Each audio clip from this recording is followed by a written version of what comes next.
Hello and welcome. This is my, 70s Evinrude 6 horsepower outboard. And today I am going to be installing a shift kit onto it. Now this is common enough. However, I only see them commonly for sale. I've seen them installed twice on engines. Once when I did, and twice some motor on the internet some guy needed help with. Otherwise, never actually seen one installed. And by shift kit, I don't mean anything in the lower unit like you'd guess. I mean a tiller handle shift kit. And here it is mostly. I think we were missing parts originally. I don't know if we still are or not. I really don't remember. But there's not much to them. Really, the important parts are the handle and the cable. Cable being the most important. Alright, so we got some OEM C-lube. We got some screw locks, springs, some things, and whatnot. And yeah. Now, it does come with instructions, the kit. The instructions were a little ripped up, so I had them expertly repaired with packing tape. And this is basically what we're left with. What it does is replaces the tiller handle with this monstrous looking tube and allows you to pull it forward or backwards to shift gears. I suppose it'd be good for quick operation, you know? Otherwise, yeah, I don't know. Just a fun kit, that's why I'm putting it on. Now, according to our instructions, this kit can be installed on the following outboards: 5.5, 6, 7.5, 10, 15, 18, 20, 25.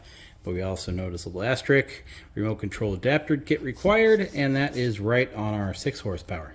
So that's going to be a slight little issue. So that shift kit is right here. I actually bought a new one for this with the proper hardware. I then instantly lost it and wound up finding a used one in my collection of junk. So that's what we have here. It will install, well, the shift kit, all it is a little block, will install right there and allow us cable mounting for the little shift handle here. Now the instructions do say that we don't need it for the 5.5 horsepower, at least from 54 to 64. Because that's when they made 5.5s. In 65 they became 6s. But I can tell you, with near absolute certainty, you are not installing that kit onto a 5.5 horsepower without the little adapter block. Now, is it this adapter block? I doubt it. I think you need a different one. But either way, you're not putting it on here without it.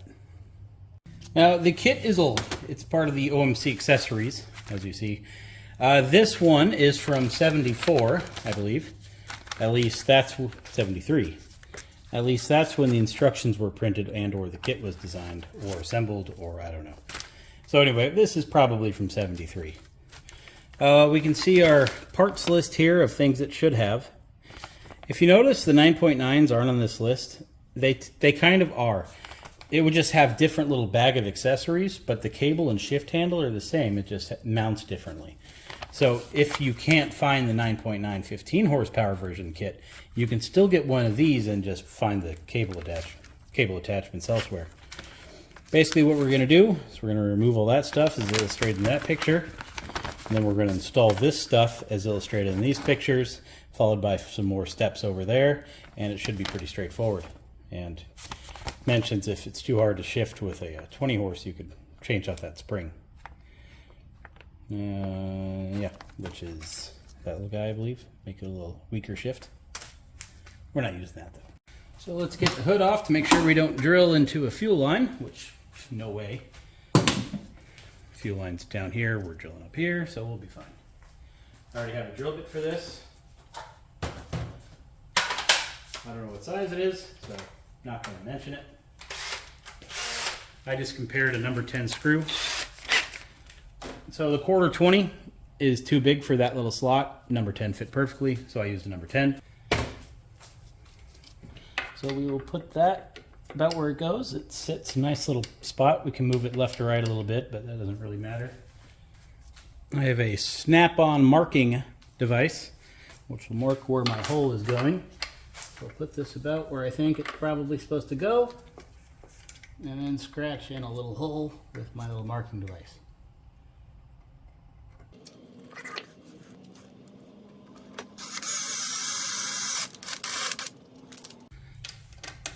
Put in the screw, which it's obvious my hole is a little too small, but that's okay. Put a washer on the back. I don't think they use a lock nut here originally. Who Spectrum's calling? All right, so Spectrum called in the middle of that. I don't know what they want. I'm like, hey, this is Spectrum business. We're going over some options we think you might like on a recorded line. Like, nah, no, I'm good. I don't care what you're selling. I ain't buying it. It's usually how it goes with these telemarketer calls. So anywho, I thought I could put the screw in first and then feed the little block over it. Nah, that ain't gonna happen. So put the screw in, put the block in, get me a little socket wrench thing, little Phillips going from the bottom. I think they might have had a hex nut screw on here originally. I don't know, because I don't remember having to go in sideways with Phillips previously when I installed this. Alright, so that's on there, and they ain't going anywhere. That's pretty nice. So that's the start of our bracket. So now the first half of our mods are completed. Now we'll finish off the rest. So I didn't record any of that. But I was basically saying like how nice this part is. And if you watched my video on fixing this motor to make it run and work again, like you can see a bunch of little items that just show how low hours it actually has. It's just a nice motor. I really like it. Alright, so enough chit chat. This is annoying because these little slots need to go inside of there, and when you put this on it always moves. It's kind of a nightmare. I don't like doing this. It's supposed to lube the outside of it up with the C-lube, which I'm thinking about doing just to see how this stuff comes out. Now, mind you, it's been in this bottle for a couple of decades, so. But it's I don't know, it's lubey, I guess. Yeah, heck. Although you can see how sticky it is too, so I can see why parts start failing when you start, you know, years go on of using this stuff, because it's already gluey. Maybe I should just put some marine grease on here instead of using this junk. Although that's that wouldn't be ideal. I mean, we got a kit here. We're supposed to be using the kit. Why go off fixing things or improving things that don't need to be improved when I could just use this 50-year-old grease and call it a day, you know?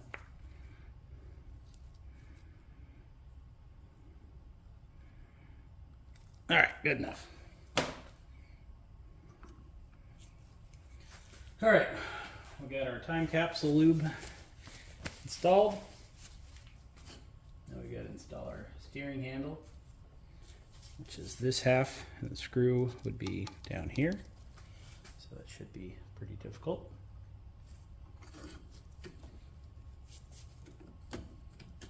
Oh, I got it first try.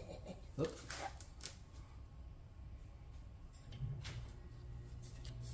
So I'm pushing down. I know my arm's in the way, kind of, but I'm putting the screw back in. You need to keep the downward pressure on here.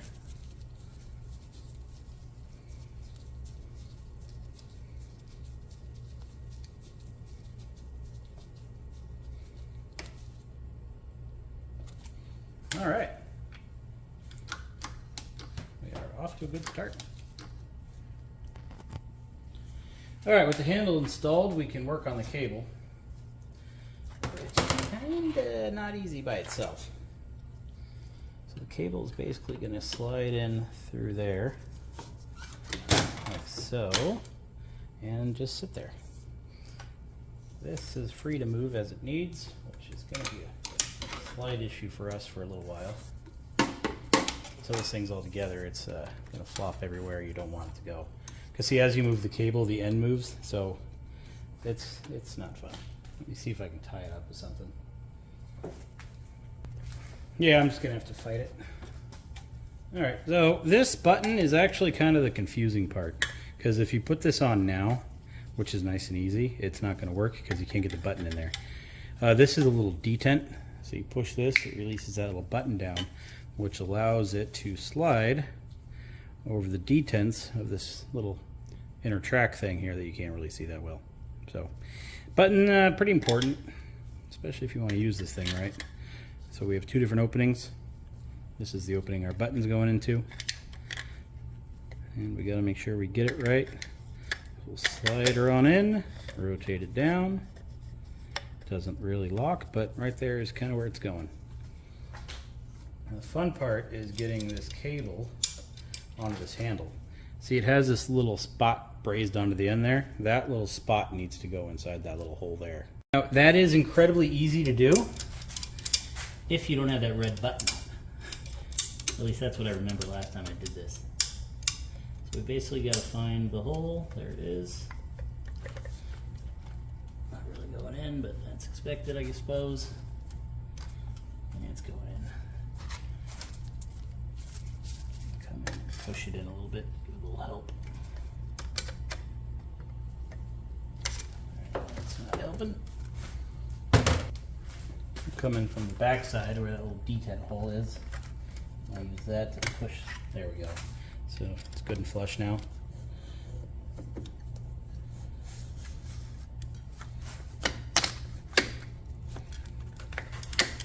So there is neutral. So we can push the button in, slide it back. It's locked. Push the button, goes forward. Push the button again, it goes forward further. So that's basically it. And we still have throttle. All right. I think I remember now what was incomplete about my kit, and that is the anchor block. Common part, used everywhere, but we have the wrong anchor here. That would require the cable to go in and twist, and our cable isn't long enough to do that. If I put that in first, it might have, but I didn't, and I'm not going to take the handle back off and try. And we want this to kind of be easily removable. You don't want to have to go through a hassle or a sequence of steps to be able to get that off. I have a bag of hardware left over from my twin 15 horsepower controller install. Inside of here we have all kinds of controller parts, links and whatnot.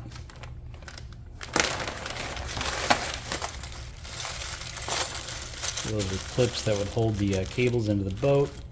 Spare clips that actually go on the outboard itself. We have a bunch of jam nuts for the steering arm, and we have an anchor block. We should have a clip. So this is the 15 horsepower anchor block little mount. So this would go here, like so. So what we're looking for is a little clip. Probably right there. That's not it.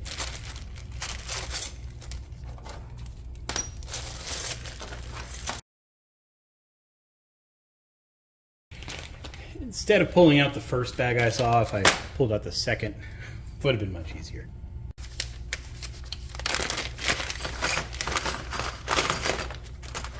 Alright, pretty much any one of these will work. They're all pretty nice. I mean, this one's new and this one's used, but it's still pretty nice. That one's dirty and nasty. Now let's use one of these. This one's shinier. Okay, with our anchor block, we also have a little bit of special hardware, which I scooped off to the side earlier, but you have this little nut right here, a little washer. That little washer has a special little step to it, and we have a little lock washer on the back. That all goes together into that. Oh, that's a little bent. Yeah. So I'll use the other one. The problem with used parts, these usually never come off. So very, very often you're not getting this out of here without breaking that screw.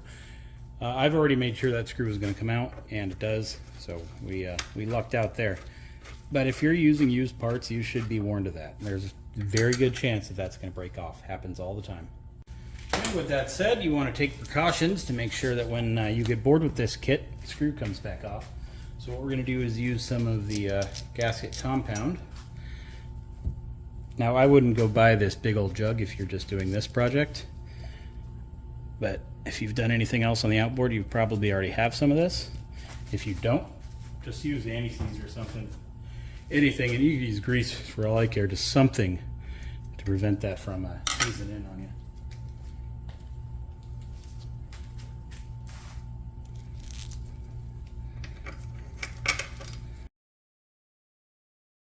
Now we need to install, I believe it's called our trunnion. No, just clamp and clamp screw. Yeah, I don't know what a trunnion is.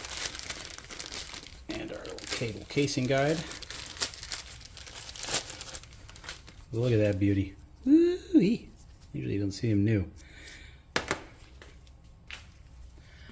There is a little tiny baby O-ring inside of there. So we're going to oil that up. While we're at it, I'm going to squirt some oil down inside of this thing.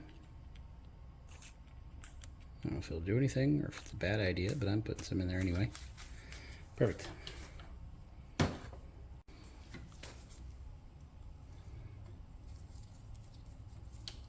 Like a glove.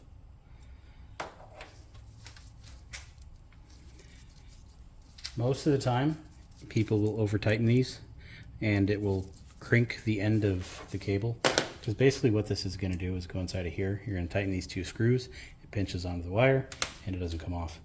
But if you over tighten one, it kind of makes a U shape and you'll never get it back out of here and you're basically destroying your cable. So you want to be warned of that. This also isn't necessarily that easy, lining up that hole. Because there's, you know, a hole in the anchor block and a hole inside that cavity, and they've all got to be aligned at the same time. So that's not always easy. What I do is I put it in and just jiggle it back and forth while pushing some pressure here, and it finds its home. You can see a little bit of wire sticking through there, and you know you're good.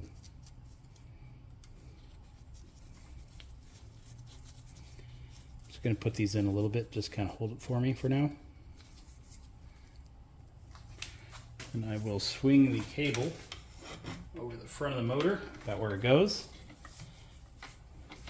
So it'd be better suited for the cable bend to go that way. We're in neutral now, but we're way off there. So I'm going to rotate this trunnion in a little bit till it finds its natural neutral. We're almost there.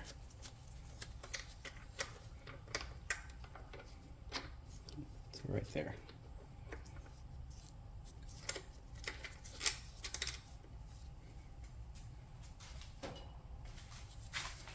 Turn this down to hold it for me.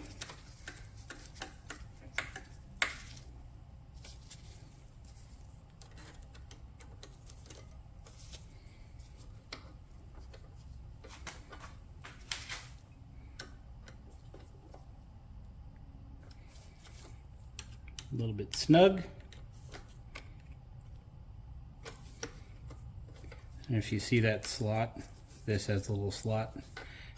Push it in there, rotate it.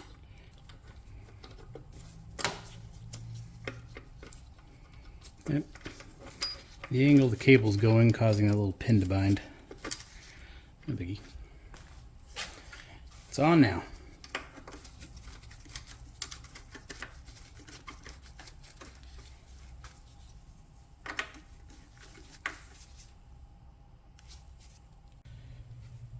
Now, I knew of this annoyance going into this, but it's this cable. You see it catches down here. I mean, it doesn't seem bad right now, actually, it seems fine. Yeah, whatever. So I guess when you're in middle throttle, you can hook in there. Anyway, sometimes it'll hook in there like that. It's pretty annoying. So solve that. Gonna get a zip tie through the middle of that handle hole.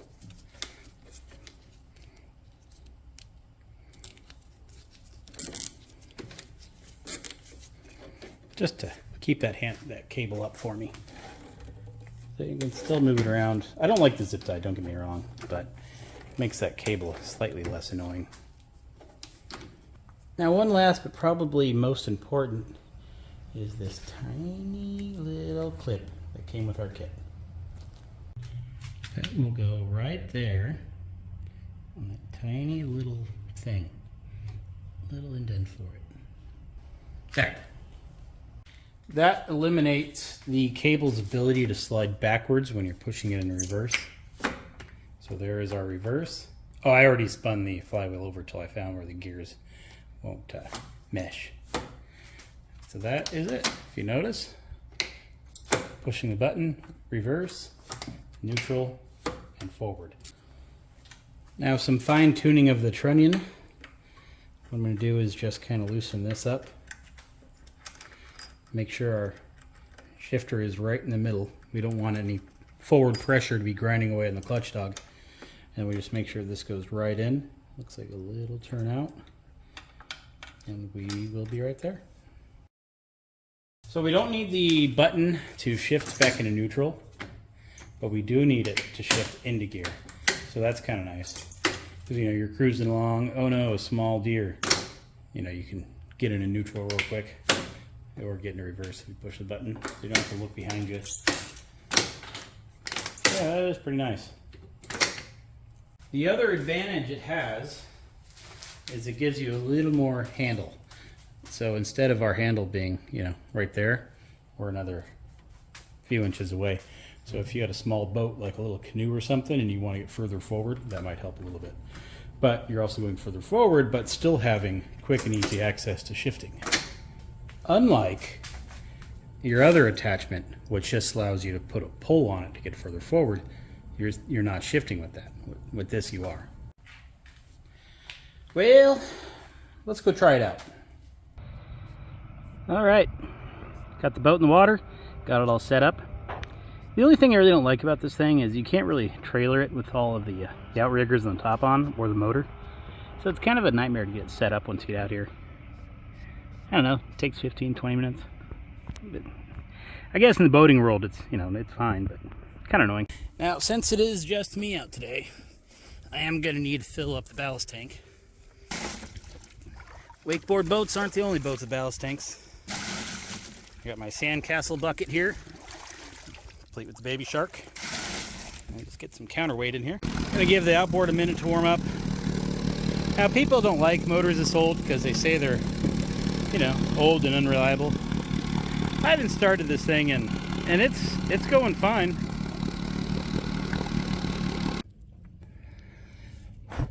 Okay, hopefully you won't see too much of me in here, but I think you will. All right. Bottle back a little.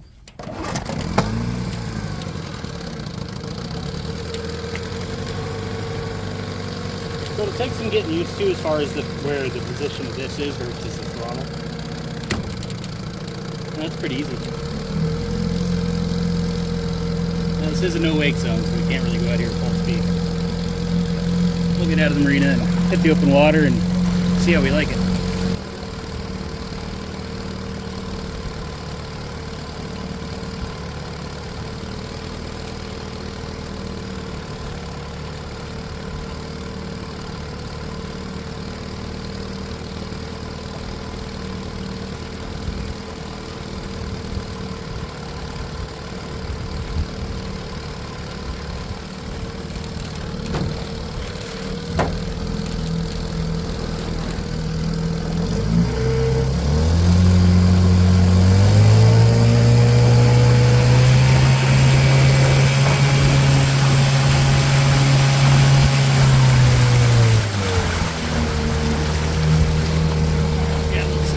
Going on, adjust my position in the boat.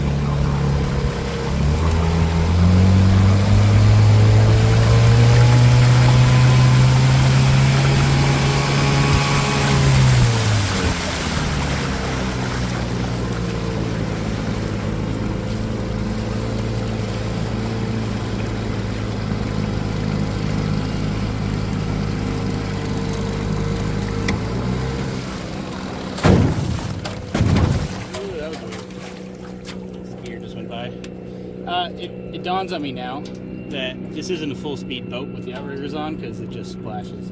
So we're really just going to be tooting along here today. And here? Nope. I like to go about halfway.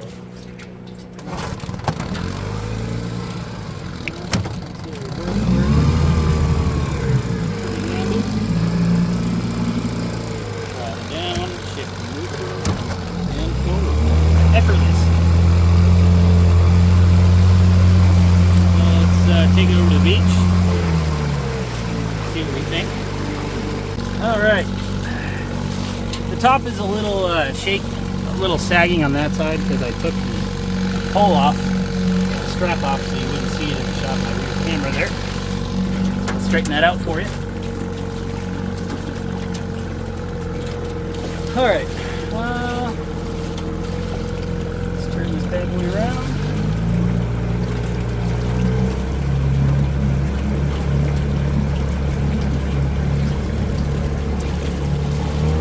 We'll head to that beach right there. It's a little deeper.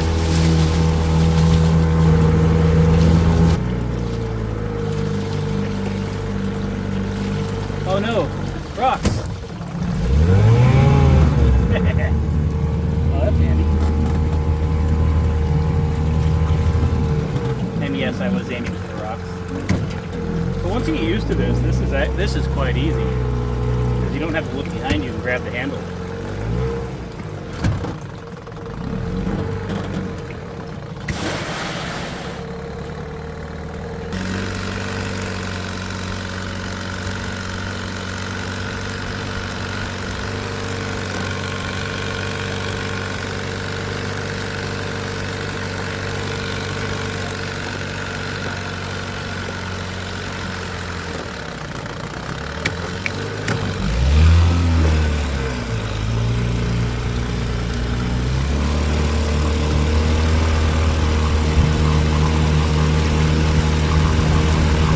Driving around in the shallows here, which I don't know if you'll be able to see or not.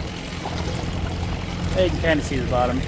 Anyway, just looking for stuff, and what I'm noticing is now that I've been using it for a few minutes, it's incredibly easy to control it because I'm sitting forward looking down and I'm steering the handle behind my back, and it being a little bit longer sure is helping out on just looking around and stuff. After using a tiller handle for 20 years with a traditional shift, I thought this was going to take some getting used to, but it's really not. After 5 minutes, you pretty much have it down. Well, anyway, you get the gist of it. So that's the handle. I'm sure there's plenty of them on eBay, but this thing is 50 years old. I doubt you're going to find a new one from one of the parts distributors. But they're out there. A lot of them are going to miss some parts because I think dealers kind of rob them for their linkage parts, like the cable clamps and not the cable, but all of the little parts, the little hardware that starts getting expensive. So I think as time went on, dealers were just like, oh, I need this cable clamp, let me just grab it out of this kit nobody uses, I'll replace it later. They never do. Their stuff gets auctioned off at some point, winds up in some eBay reseller's store, and it's missing parts. You can still hunt those missing parts down, you just need to have the main components, basically being the tiller handle and the cable. Everything else, easy to replace. I'll put a link below to the two kits if you're interested. So yeah, I will see you in the next video.